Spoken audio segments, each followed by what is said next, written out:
Jean, chapitre 7. Après cela, Jésus continua de parcourir la Galilée. Il ne voulait pas séjourner en Judée car les Juifs cherchaient à le faire mourir.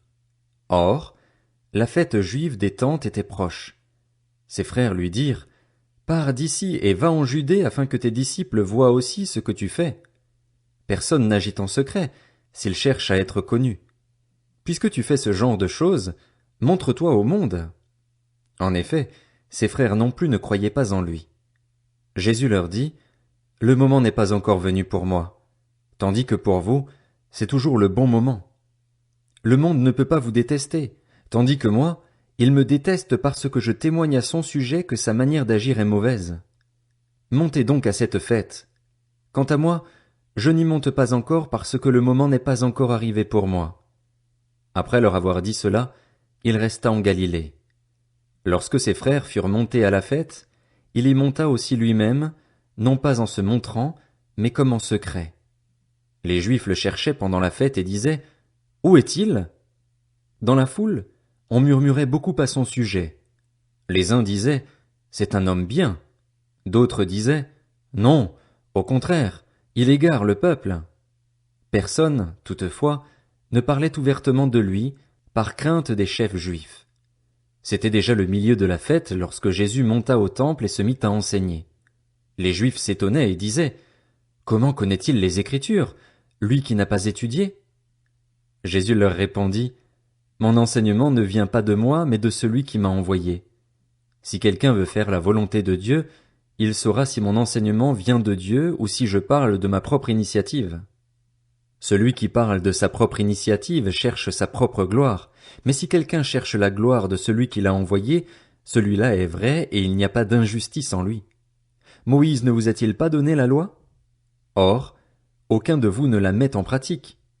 Pourquoi cherchez-vous à me faire mourir? » La foule répondit, « Tu as un démon. Qui cherche à te faire mourir? » Jésus leur répondit, « Pour une seule œuvre que j'ai faite, vous êtes tous étonnés. Moïse vous a donné la circoncision, qui ne vient du reste pas de lui, mais des patriarches, et vous circoncisez un homme le jour du sabbat. Si pour respecter la loi de Moïse un homme reçoit la circoncision le jour du sabbat, pourquoi vous irritez-vous contre moi parce que j'ai guéri un homme tout entier le jour du sabbat? Ne jugez pas d'après l'apparence, mais portez un jugement juste. » Quelques habitants de Jérusalem disaient, « N'est-ce pas celui qu'il cherche à faire mourir? Le voici qui parle librement et ils ne lui disent rien. Est-ce que les chefs auraient vraiment reconnu qu'il est le Messie? Cependant celui-ci, nous savons d'où il est, tandis que le Messie, quand il viendra, personne ne saura d'où il est. » Jésus enseignait dans le temple. Il s'écria alors, « Vous me connaissez et vous savez d'où je suis. Pourtant je ne suis pas venu de moi-même. Au contraire, celui qui m'a envoyé est vrai et vous ne le connaissez pas. Pour ma part, je le connais, car je viens d'auprès de lui et c'est lui qui m'a envoyé. » Il cherchait donc à l'arrêter, mais personne ne mit la main sur lui parce que son heure n'était pas encore venue. Beaucoup parmi la foule crurent en lui, et ils disaient, « Le Messie, quand il viendra, fera-t-il plus de signes miraculeux que n'en a fait celui-ci » Les pharisiens entendirent la foule murmurer ces propos à son sujet. Alors les chefs des prêtres et les pharisiens envoyèrent des gardes pour l'arrêter. Jésus dit, « Je suis encore avec vous pour un peu de temps, puis je m'en vais vers celui qui m'a envoyé. Vous me chercherez et vous ne me trouverez pas, et là où je serai, vous ne pouvez pas venir. » Les Juifs se dirent alors entre eux, « Où ira-t-il, pour que nous ne le trouvions pas? Ira-t-il chez ceux qui sont dispersés dans le reste du monde et enseignera-t-il les non-juifs? Que signifie cette parole qu'il a dite? Vous me chercherez et vous ne me trouverez pas, et là où je serai, vous ne pouvez pas venir. » Le dernier jour, le grand jour de la fête, Jésus, debout, s'écria, « Si quelqu'un a soif, qu'il vienne à moi et qu'il boive. Celui qui croit en moi, des fleuves d'eau vive couleront de lui, comme l'a dit l'Écriture. » Il dit cela à propos de l'Esprit que devaient recevoir ceux qui croiraient en lui. En effet, l'Esprit Saint n'avait pas encore été donné parce que Jésus n'avait pas encore été élevé dans sa gloire. Après avoir entendu ces paroles, beaucoup dans la foule disaient, « Celui-ci est vraiment le prophète. » D'autres disaient, « C'est le Messie. » Mais d'autres disaient, « Est-ce bien de la Galilée que doit venir le Messie? L'Écriture ne dit-elle pas que c'est de la descendance de David et du village de Bethléem où était David que le Messie doit venir? Il y eut donc, à cause de lui, division parmi la foule. Quelques-uns d'entre eux voulaient l'arrêter, mais personne ne mit la main sur lui. Ainsi, les gardes retournèrent vers les chefs des prêtres et les pharisiens, qui leur dirent: Pourquoi ne l'avez-vous pas amené? Les gardes répondirent: Jamais personne n'a parlé comme cet homme. Les pharisiens leur répliquèrent: Est-ce que vous aussi, vous vous êtes laissé tromper? Y a-t-il quelqu'un parmi les chefs ou les pharisiens qui ait cru en lui? Mais cette foule qui ne connaît pas la loi, ce sont des maudits. Nicodème, qui était venu de nuit vers Jésus et qui était l'un d'eux, leur dit: Notre loi condamne-t-elle un homme avant qu'on l'entende et qu'on sache ce qu'il a fait? Ils lui répondirent: Es-tu, toi aussi, de la Galilée? Cherche bien et tu verras que de la Galilée il ne sort pas de prophète. Puis chacun rentra chez soi. Jean, chapitre 8. Jésus se rendit au mont des Oliviers. Mais dès le matin il revint dans le temple et tout le peuple s'approcha de lui. Il s'assit et se mit à les enseigner. Alors les spécialistes de la loi et les pharisiens amenèrent une femme surprise en train de commettre un adultère. Ils la placèrent au milieu de la foule et dirent à Jésus: Maître, cette femme a été surprise en flagrant délit d'adultère. Moïse, dans la loi, nous a ordonné de lapider de telles femmes. Et toi, que dis-tu? Il disait cela pour lui tendre un piège, afin de pouvoir l'accuser. Mais Jésus se baissa et se mit à écrire avec le doigt sur le sol. Comme il continuait à l'interroger, il se redressa et leur dit: Que celui d'entre vous qui est sans péché jette le premier la pierre contre elle. Puis il se baissa de nouveau et se remit à écrire sur le sol. Quand ils entendirent cela, accusés par leur conscience, ils se retirèrent un à un, à commencer par les plus âgés et jusqu'au dernier. Jésus resta seul avec la femme qui était là au milieu. Alors il se redressa et, ne voyant plus qu'elle, il lui dit: Femme, où sont ceux qui t'accusaient? Personne ne t'a donc condamné? Elle répondit: Personne, Seigneur. Jésus lui dit: Moi non plus, je ne te condamne pas. Vas-y et désormais ne pêche plus. Jésus leur parla de nouveau. Il dit: Je suis la lumière du monde.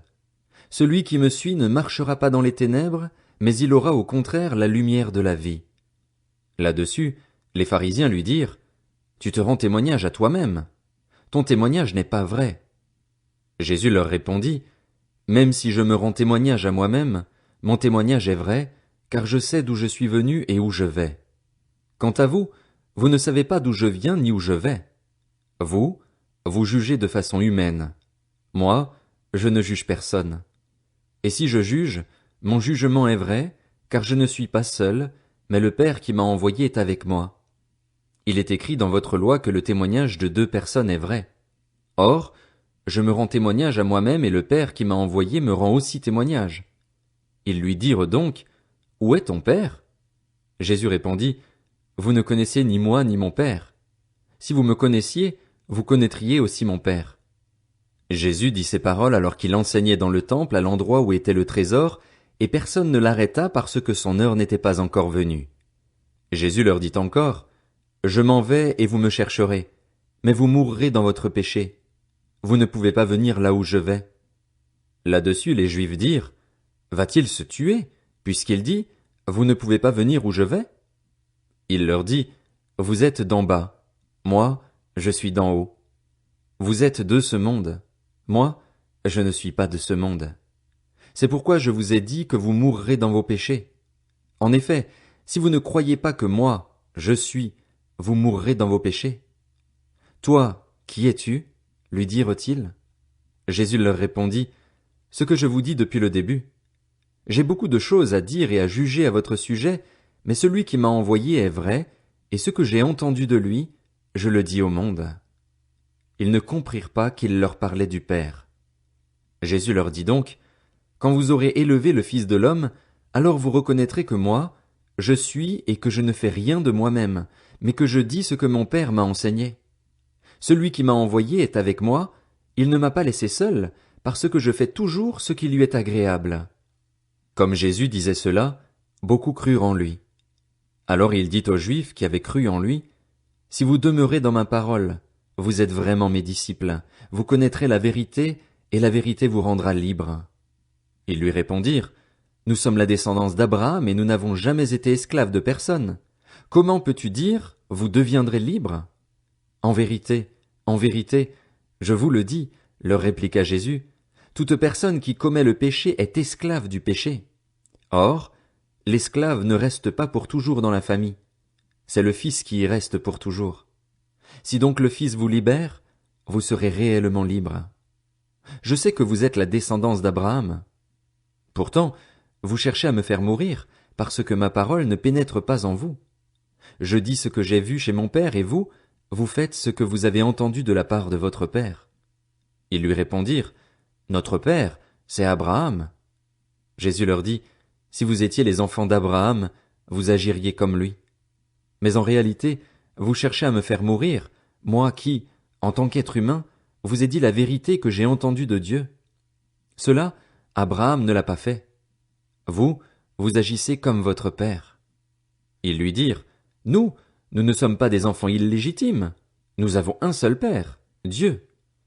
Jésus leur dit, Si Dieu était votre père, vous m'aimeriez, car c'est de Dieu que je suis sorti et c'est de sa part que je viens. Je ne suis pas venu de moi-même, mais c'est au contraire lui qui m'a envoyé. Pourquoi ne comprenez-vous pas mon langage?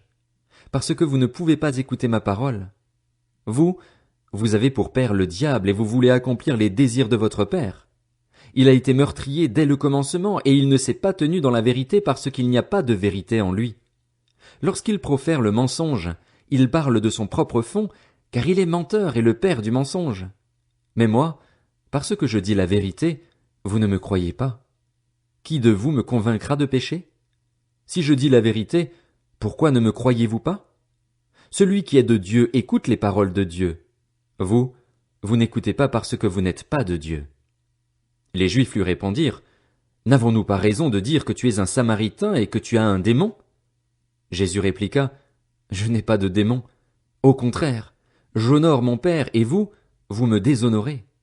Je ne cherche pas ma gloire. Il y en a qui la cherchent et qui jugent. En vérité, je vous le dis, si quelqu'un garde ma parole, il ne mourra jamais. Maintenant, lui dirent les Juifs, Nous savons que tu as un démon. Abraham est mort, les prophètes aussi, et toi, tu dis, Si quelqu'un garde ma parole, il ne mourra jamais. Serais-tu plus grand que notre père Abraham, qui est mort? Les prophètes aussi sont morts. Pour qui te prends-tu donc? Jésus répondit, Si je me rends gloire à moi-même, ma gloire ne vaut rien. Cependant, c'est mon Père qui me rend gloire, lui que vous présentez comme votre Dieu alors que vous ne le connaissez pas. Moi, je le connais. Et si je disais que je ne le connais pas, je serais comme vous, un menteur. Mais je le connais et je garde sa parole. Votre ancêtre Abraham a été rempli de joie à la pensée de voir mon jour. Il l'a vu et il s'est réjoui. Les Juifs lui dirent, Tu n'as pas encore 50 ans et tu as vu Abraham? Jésus leur dit, En vérité, je vous le dis, avant qu'Abraham soit né, je suis. Là-dessus, ils prirent des pierres pour les jeter contre lui, mais Jésus se cacha et sortit du temple en passant au milieu d'eux. C'est ainsi qu'il s'en alla. Jean, chapitre 9. Jésus vit, en passant, un homme aveugle de naissance. Ses disciples lui posèrent cette question, Maître, qui a péché, cet homme ou ses parents, pour qu'il soit né aveugle? Jésus répondit, Ce n'est pas que lui ou ses parents aient péché, mais c'est afin que les œuvres de Dieu soient révélées en lui. Il faut que je fasse, tant qu'il fait jour, les œuvres de celui qui m'a envoyé. La nuit vient, où personne ne peut travailler. Pendant que je suis dans le monde, je suis la lumière du monde. Après avoir dit cela, il cracha par terre et fit de la boue avec sa salive. Puis il appliqua cette boue sur les yeux de l'aveugle et lui dit, Va te laver au bassin de Siloé. Nom qui signifie envoyé. Il y alla donc, se lava et revint voyant clair. Ses voisins et ceux qui l'avaient vu mendier auparavant disaient, N'est-ce pas celui qui se tenait assis et qui mendiait? Les uns disaient, C'est lui. D'autres disaient, Non, mais il lui ressemble. Mais lui affirmait, C'est bien moi. Ils lui dirent donc, Comment donc tes yeux ont-ils été ouverts? Il répondit, L'homme qu'on appelle Jésus a fait de la boue, l'a appliqué sur mes yeux et m'a dit, Va au bassin de Siloé et lave-toi. J'y suis donc allé, je me suis lavé et j'ai pu voir. Ils lui dirent, Où est cet homme? Il répondit, Je ne sais pas. Ils menèrent vers les pharisiens l'homme qui avait été aveugle. Or, c'était un jour de sabbat que Jésus avait fait de la boue et lui avait ouvert les yeux. À leur tour, les pharisiens lui demandèrent comment il avait pu voir. Il leur dit, Il a appliqué de la boue sur mes yeux, je me suis lavé et je vois. Là-dessus, quelques-uns des pharisiens disaient, Cet homme ne vient pas de Dieu, car il ne respecte pas le sabbat. Mais d'autres disaient, Comment un homme pécheur peut-il faire de tels signes miraculeux? Et il y eut division parmi eux. Ils dirent encore à l'aveugle, Toi, que dis-tu de lui, puisqu'il t'a ouvert les yeux? Il répondit, C'est un prophète. Les Juifs ne voulurent pas croire qu'il avait été aveugle et qu'il voyait désormais, avant d'avoir fait venir ses parents. Ils les interrogèrent en disant, Est-ce bien votre fils, que vous dites être né aveugle? Comment donc se fait-il qu'il voit maintenant? Ses parents leur répondirent, Nous savons que c'est bien notre fils et qu'il est né aveugle, mais nous ne savons pas comment il se fait qu'il voit maintenant, ni qui lui a ouvert les yeux. Interrogez-le lui-même, il est assez grand pour parler de ce qui le concerne. Ses parents dirent cela parce qu'ils avaient peur des chefs juifs. En effet, ceux-ci avaient déjà décidé d'exclure de la synagogue celui qui reconnaîtrait Jésus comme le Messie. Voilà pourquoi ses parents dirent, Il est assez grand, interrogez-le lui-même. Les pharisiens appelèrent une seconde fois l'homme qui avait été aveugle et lui dirent, Rends gloire à Dieu. Nous savons que cet homme est un pécheur. Il répondit, S'il est un pécheur, je n'en sais rien. Je sais une chose, c'est que j'étais aveugle et maintenant je vois. Ils lui dirent de nouveau, Que t'a-t-il fait? Comment t'a-t-il ouvert les yeux? Il leur répondit, Je vous l'ai déjà dit et vous n'avez pas écouté. Pourquoi voulez-vous l'entendre encore? Voulez-vous aussi devenir ses disciples? Ils l'insultèrent et dirent, C'est toi qui es son disciple. Nous sommes disciples de Moïse. Nous savons que Dieu a parlé à Moïse, mais celui-ci, nous ne savons pas d'où il est. Cet homme leur répondit, Voilà qui est étonnant. Vous ne savez pas d'où il est, et pourtant il m'a ouvert les yeux. Nous savons que Dieu n'exauce pas les pécheurs, mais qu'en revanche, si quelqu'un l'honore et fait sa volonté, il l'exauce. Jamais encore on a entendu dire que quelqu'un ait ouvert les yeux d'un aveugle-né. Si cet homme ne venait pas de Dieu, il ne pourrait rien faire. Ils lui répondirent, Tu es né tout entier dans le péché et tu nous enseignes. Et ils le chassèrent. Jésus apprit qu'ils l'avaient chassé. L'ayant rencontré, il lui dit, Crois-tu au Fils de Dieu? Il répondit, Et qui est-il, Seigneur, afin que je croie en lui? Tu l'as vu, lui dit Jésus, et celui qui te parle, c'est lui. Alors il dit, Je crois, Seigneur, et il se prosterna devant lui. Puis Jésus dit, Je suis venu dans ce monde pour un jugement, pour que ceux qui ne voient pas voient, et pour que ceux qui voient deviennent aveugles. Quelques pharisiens qui étaient avec lui entendirent ces paroles et lui dirent, Nous aussi, sommes-nous aveugles? Jésus leur répondit, Si vous étiez aveugles, vous n'auriez pas de péché. Mais en réalité, vous dites, Nous voyons. Ainsi donc, votre péché reste.